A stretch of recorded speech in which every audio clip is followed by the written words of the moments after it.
Right then, this is a quick walk around video. This is for a Honda CR-V 1.6 SE. First of the facelift models you can see here. This actually is my wife's car. She's now time to sell the vehicle. But notwithstanding that, she's actually covered it rather nicely.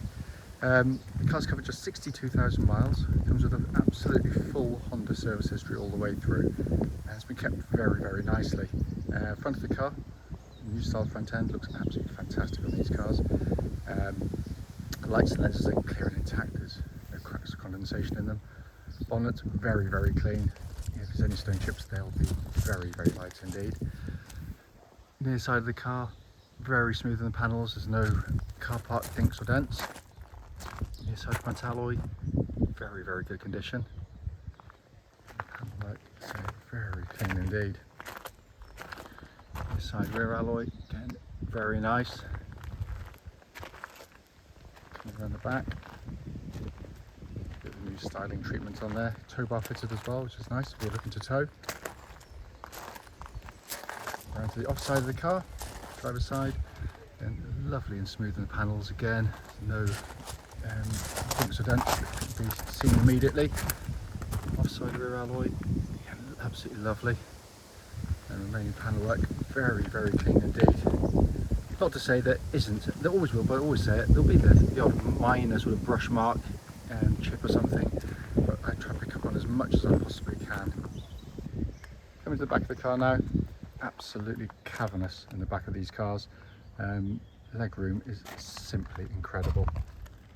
I apologise if my camera makes the centre seats look slightly purpley, they aren't, it's just the way the camera works for some reason. Coming to the front of the passenger side, again all nice and clean. Passenger seats in very, very good condition there. Finally coming on the driver's side, again all very, very clean and tidy.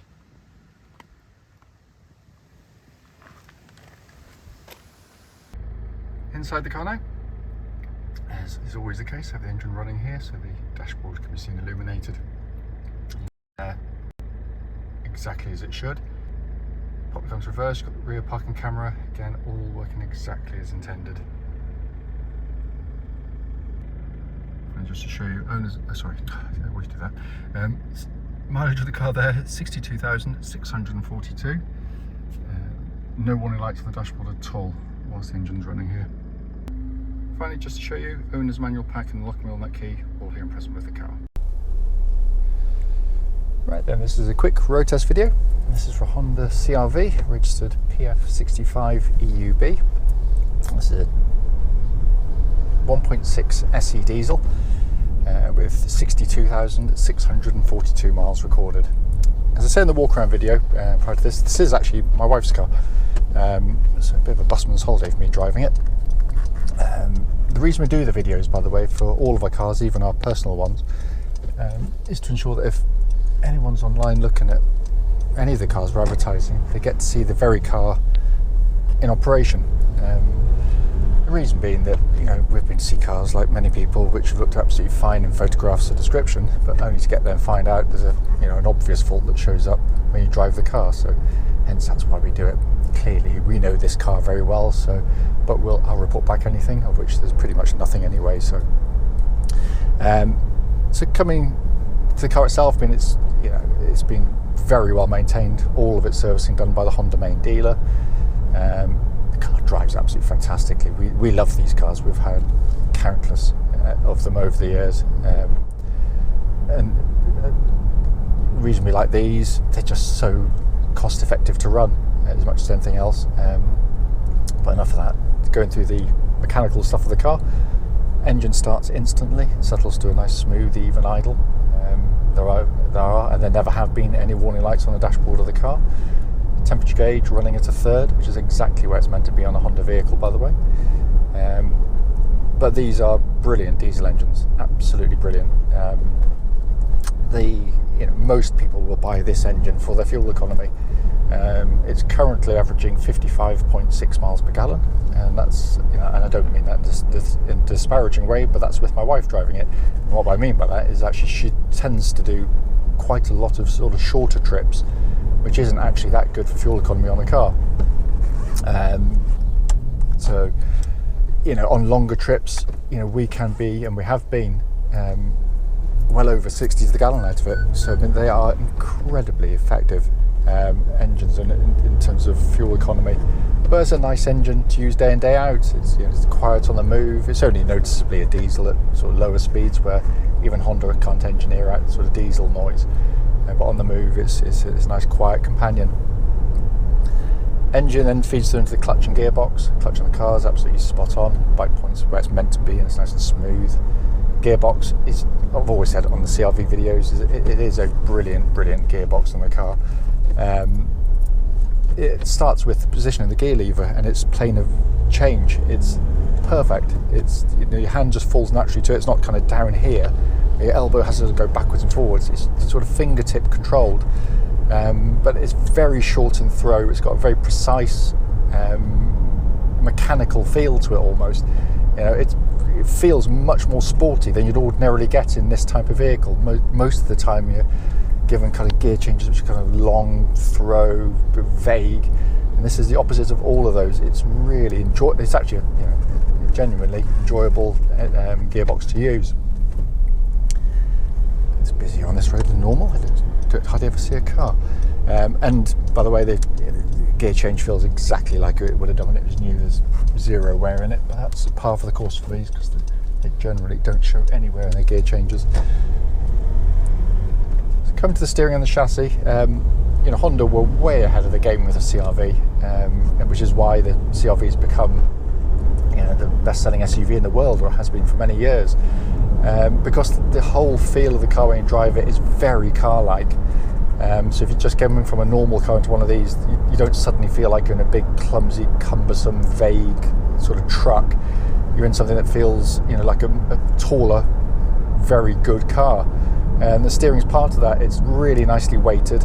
It's accurate. It's precise. It works perfectly with the car in terms of what the car is. Because I always point it out, because it does irk me that a lot of the motoring press say, "Oh, they're not very exciting to drive." Well, no, they're not really. They're just really pleasant to drive. It's just a really nice family car. It's not a sports car. The car in front's sporty, big spoiler on the back, but this goes through corners really nicely. But what the whole point of it is that it's designed to carry you as a driver, but more often than not, families. If you've got over sharp steering, it can be really unsettling for people in the back, being tossed from side to side.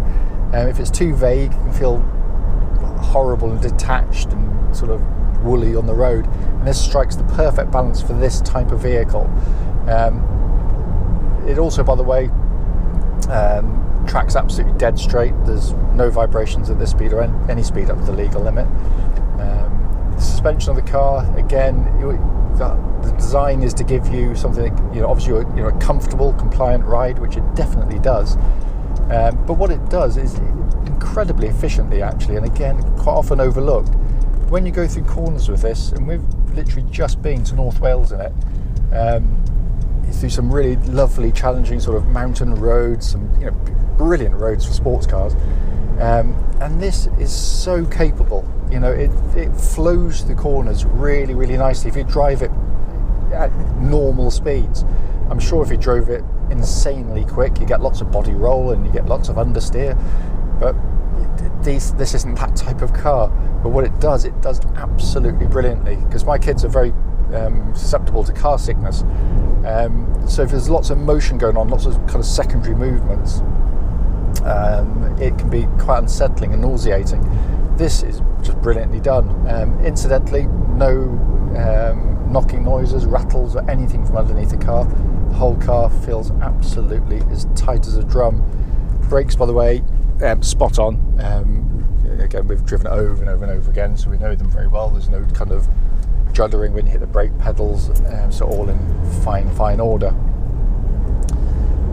Finally coming inside, being kept generally very nicely for one of these cars, because they are family cars, so there's always a little bit of wear and tear, but this one's done it far better than most. But what's really nice when you get into them, you immediately, even though they are bigger cars, they don't intimidate. You've got brilliant visibility all around. You've got these massive wing mirrors, which when you're doing lane changes on motorways or you're reversing, really give you a sense of confidence in doing that. Helped obviously by the parking sensors and the big rear camera on these models. But the whole feel is, you just get in and you can look around you. The dashboard, which whilst it is very well equipped, is very simple to come to terms with. Within usually a day or two of driving these things, you've pretty much mastered it, and it's all very user friendly. The whole layout of it ergonomically is really good. You've got an upper display there for information. You've got the radio with information system here as well, and obviously that has the integrated rear parking camera. Dual zone climate control, so you can have different temperatures side to side if you so wish, and that pumps out absolutely ice cold air, by the way. All of the controls, everything you twist, press, pull, whatever, has a beautiful actuation to it. Honda build these things wonderfully well, right down to the small details, kind of almost like a rubbery action as you press the buttons. Very high quality. Dash in front, classic Honda, simple, legible. It doesn't distract, it just imparts the information as quickly as it possibly can in a nicely detailed way. Then you've got this lovely small diameter leather bound steering wheel, which shows absolutely zero wear on it. These are fabulous cars. They really, really, really are. We love them, which is why when this one's sold, she will have another one. It's what we always do, and they just fit us perfectly as a family. But as a point of the video is literally to flag up anything on the car, and there's nothing at all. It drives absolutely perfectly.